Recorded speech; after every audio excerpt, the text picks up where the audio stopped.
박현경 기자의 인사이드 아메리카. 네, 지난해 캘리포니아주에서는 차량 절도 범죄가 거의 2% 가까이 증가했습니다. 인구 대비 사건이 가장 많이 벌어진 도시는 어디고, 또 차량 절도 피해를 막기 위해서 수사당국이 조언하는 것은 무엇인지 알아보겠습니다. 또 소매업체 타겟이 절도를 비롯한 범죄 증가를 이유로 매장 9곳의 문을 닫기로 했다는 소식입니다. 박현경 기자.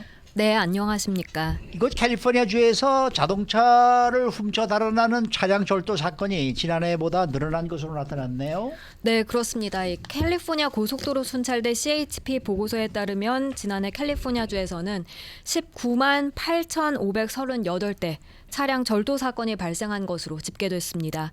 총 가치로 보면 17억 6천만 달러에 달합니다. 네. 그리고 이는 그 1년 전인 2021년보다 1.9%가 더 늘어난 겁니다. 차량 절도가 얼마나 많이 일어나는지 이렇게 보면 좀 더 와닿을 것 같은데요. 이 캘리포니아주에선 매 3분마다 차량 약 한 대씩 도난당하는 것과 같습니다. 30분도 아니고 3시간도 아니고 3분마다요. 네. 그러면 어떤 종류의 차량들이 절도 피해를 많이 입나요?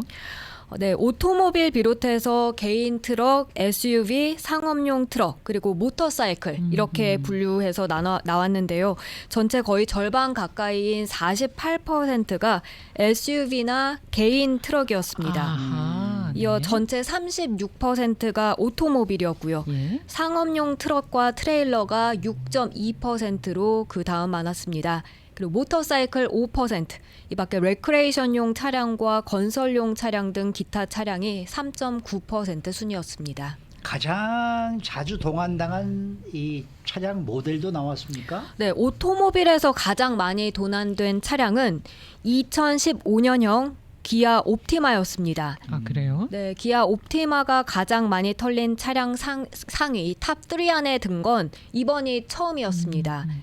이어서는 혼다 시빅인데요. 2위가 2000년형 혼다 시빅, 그리고 3위가 1998년형 혼다 시빅이었습니다. 2000년형 혼다 시빅은 6년 연속 탑3 안에 들었고요. 1998년형 혼다 시빅은 상위 3위 안에 든 게 벌써 8년째입니다. 개인 트럭과 SUV에선 쉐비 실버라도로 꼽혔습니다. 네. 비교적 좀 그 연식이 좀 지난 차들이 많이 도둑을 맞고 있는 거네요. 저는 새 차가 많이 털릴 거라고 생각했는데 그렇지가 않네요. 새 차보다는 아무래도 헌차가 훔쳐가기 쉽잖아요. 그래서 그런가 그리고 봐요. 훔쳐가도 예. 표가 안 나고 어디 가서 몰고 다닐 때. 아. 그러니까 뭐 금방 이렇게 스팟 당해가지고 이렇게 저 추격을 받는다든지 그런 저 파시빌리티 확률도 적고 그러니까 아무래도 좀 한 5년에서 한 10년 정도 네네. 지난 차들이 그런 많이 이제 차들이네요. 저거 하고 아. 그 예전에는 이 도요타 코롤라 같은 것들이 많이 맞아요. 당했었는데 네네. 이 혼다도 좀 많이 당하긴 했습니다만 역시 아직도 혼다네요. 네. 그리고 또 기아가 또 올라갔어요. 네네. 네. 그러면은 캘리포니아주에서 차량 절도가 가장 많이 일어나던 지역은 어디입니까? 바로 남가주입니다. 예. LA와 오렌지, 리버사이드, 샌버나디노 그리고 샌디에고 카운티 이렇게 포함하는 남가주에서 전체 과반인 53.5% 차량 절도가 발생했습니다. 그리고 남가주 안에서는 LA 카운티에서 차량 절도가 가장 많이 벌어졌는데요. 네. 남가주에서 발생한 전체 차량 절도의 약 58%가 LA 카운티에서 일어났습니다. 아이고, 네. 남가주에 이어서는 샌프란시스코 베이에리아 여기서 차량 절도가 많았습니다. 알라메다, 마린, 샌프란시스코, 산마테오 그리고 산타클라라 카운티에서 전체 약 18%가량 절도가 발생했습니다. 그리고 이 샌프란시스코 베이에리아에선 가장 많은 44.8%가 알라메다 카운티에서 일어났습니다. 네, 특히 LA에서는 비교가 안 될 정도로 많은 차량 절도가 벌어졌는데 정확히 얼마나 이 절도 사건이 있었습니까? 네, LA 카운티에선 작년에 6만 1,770건 차량 절도 사건이 발생했습니다. 그 다음 많은 카운티가 알라메다였는데 15,982건이었습니다.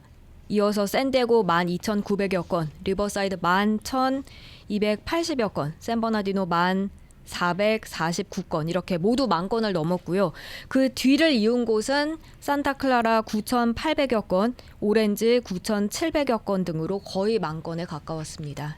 그러면은 인구 대비로 차량 절도 사건을 조사를 해봤을 때는 어떻게 분포가 되는 거예요?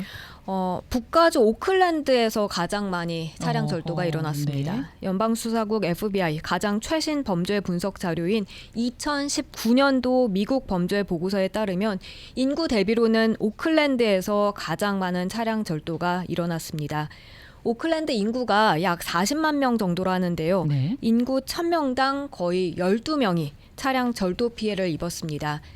LA는 인구 400만 명, 여기서는 인구 1000명당 거의 4명이 차량 절도 피해를 당했습니다. 그리고 샌프란시스코는 인구 1000명당 거의 5명꼴로 그렇게 차량 절도 피해를 봤고요. 샌디에고는 거의 4명 정도 피해자가 나온 셈이었습니다. 물론 2019년 자료이긴 하지만 그래도 로컬 범죄 통계 자료를 보더라도 최근 몇 달 동안에도 역시 이 오클랜드 지역 차량 절도가 급증한 것으로 나타나서 오클랜드에서 여전히 차량 절도 범죄 심각한 것으로 파악됐습니다. 오클랜드가 인구 1000명당 12명, 그리고 LA는 1000명당 거의 4명. 차이가 크네요. 글쎄 말이죠. 네. 그래도 뭐 인구 숫자는 여기가 많으니까 총 숫자로 보면 여기서 많이 나는 거죠. 네, 네. 네. 근데 오클랜드가 이게 요즘 뭐 범죄율이 상당히 높다 합니다만은 이렇게 차량 절도가 심각한 특별한 배경이 있어요. 지금 말씀하신 대로 오클랜드에선 차량 절도 증가가 전반적인 범죄 급증과 더불어 나타났는데요. 오클랜드 지역 소매업체 로비스트들 또 일부 정치인들은 프로포지션 47을 그 이유로 들면서 비난의 목소리를 높이고 있습니다. 이 프로포지션 47.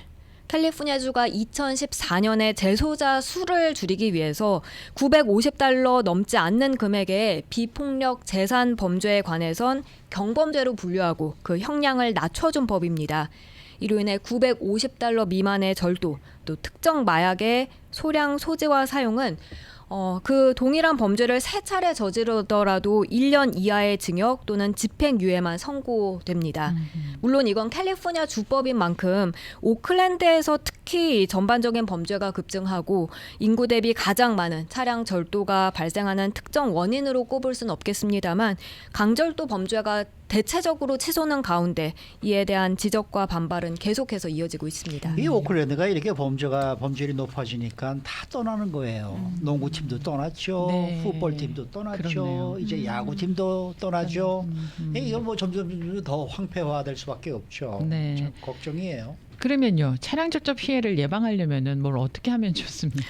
네, LAPD와 CHP가 전한 내용을 보면요. 네. 우선 자동차 시동을 건 채로 차를 놔두고 떠나는 일은 절대 없어야 한다고 강조했습니다. 예. 그리고 자동차 열쇠를 차 안에 넣어두지 말라고 했는데 여기에는 이제 스페어 키, 네, 여분의 네. 열쇠도 포함됩니다. 자동차 문은 항상 잠그고 창문도 완전히 끝까지 올려 닫고요. 자동차를 주차할 때는 교통량이 많은 곳, 또 환한 곳 이런 곳을 찾을 것을 당국은 권고했습니다. 그리고 앞서 자주 도난당하는 차 모델 전해드렸는데 그 차량을 소유하고 있다면 차량 도난 추적과 시큐리티 시스템 구입에 돈을 들이라는 조언도 나왔습니다. 뿐만 아니라 차 안에는 개인 서류, 차량 소유 관련 서류, 크레딧 카드 그 어떠한 것도 놓아두지 말라고 조언했고요. 여기에 더해 만약 차량을 도난 당했다면 그때는 지역 경찰서에 즉각 신고하라고 덧붙였습니다. 네.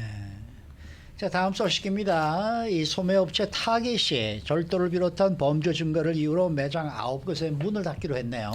네, 캘리포니아주 비롯해 전국에 있는 매장 모두 9개를 폐장합니다. 이곳 캘리포니아주에서는 3곳 매장이 문을 닫는데요.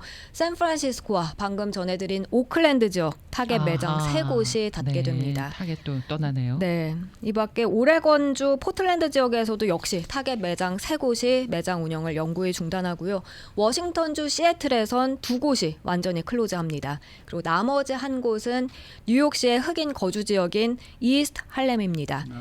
이들 매장은 다음 달 10월 21일을 기준으로 운영을 중단할 예정입니다. 그런데 또 이 타겟 매장이 문을 닫는 이유가 여러 곳에 문을 닫는 이유가 범죄 증가 때문이라고 하는 게 또 눈에 띕니다. 맞습니다. 타겟이 그런 점을 분명히 밝혔습니다. 네. 절도와 조직적 소매 범죄로 직원과 고객들의 안전이 위협받고 지속적인 영업 실적을 낼 수 없는 만큼 이들 매장을 계속 운영할 수 없다. 이렇게 전했습니다.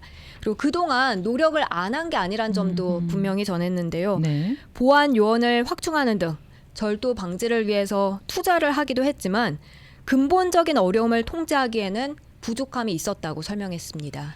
이게 타겟은 벌써 1년여 전부터 이 실적 발표를 통해서 절도에 따른 이윤 감소 이런 거를 언급을 해왔었어요, 사실. 네, 그렇습니다. 네. 조직적 소매 범죄로 인해서 절도, 파손, 사기, 행정착오 이런 재고 손실이 늘고 있다고 발표를 했었고 여기에 대해서 이 시간에 전해드린 기억이 나는데요. 지난 5월에 타겟의 CFO인 마이클 피델케 CFO는 올해 재고 손실이 작년과 비교해서 5억 달러 늘어날 것으로 전망하기도 했습니다. 네, 수고 많으셨습니다. 감사합니다. 박현경 기자였습니다.